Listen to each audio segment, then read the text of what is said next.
এর বিনিময়ে তার আমলনামায় 100 নেকি লিখে দেওয়া হয় এবং 100 গুনাহ মুছে দেওয়া হয়।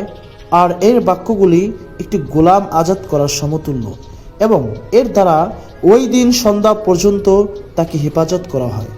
আর আসসালামু আলাইকুম ওয়া রাহমাতুল্লাহি ওয়া বারাকাতুহু। প্রিয় দর্শক, আশা করি আল্লাহ তাআলার অশেষ মেহেরবানিতে আপনারা সকলেই ভালো আছেন।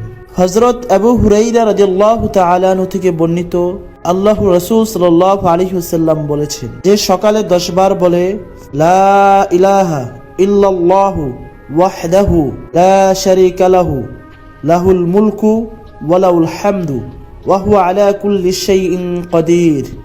দোয়াটি আরেকবার পড়ছি, লা ইলাহা ইল্লাল্লাহু ওয়াহদাহু লা শারীকা লাহু লাহুল মুলকু ওয়া লাহুল হামদু ওয়া হুয়া আলা কুল্লি শাইইন কাদির। এর অর্থ হচ্ছে, আল্লাহ ছাড়া কোনো মাবুদ নেই, তিনি এক, তার কোনো শরীক নেই, তারই রাজত্ব প্রশংসা তারই, আর তিনি সবকিছুর উপর ক্ষমতাসীন। এর বিনিময়ে তার আমলনামায় 100 নেকি লিখে দেওয়া হয় এবং 100 গুনাহ মুছে দেওয়া হয়। আর এর বাক্যগুলি একটি গোলাম আজাদ করার সমতুল্য এবং এর দ্বারা ওই দিন সন্ধ্যা পর্যন্ত তাকে হেফাজত করা হয়।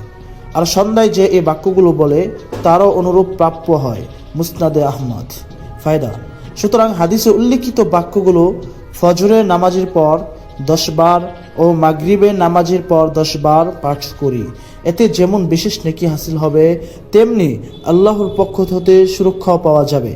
সুতরাং সুপ্রিয় দর্শক, এই জাতীয় নিয়মিত ইসলামিক দোয়ার ভিডিও পেতে আমার সাথেই থাকুন এবং আমাকে অনুসরণ করুন। ইনশাআল্লাহ আপনারা পরিপূর্ণ ফায়দা হাসিল করতে পারবেন। আসসালামু আলাইকুম ওয়া রাহমাতুল্লাহি ওয়া বারাকাতুহু।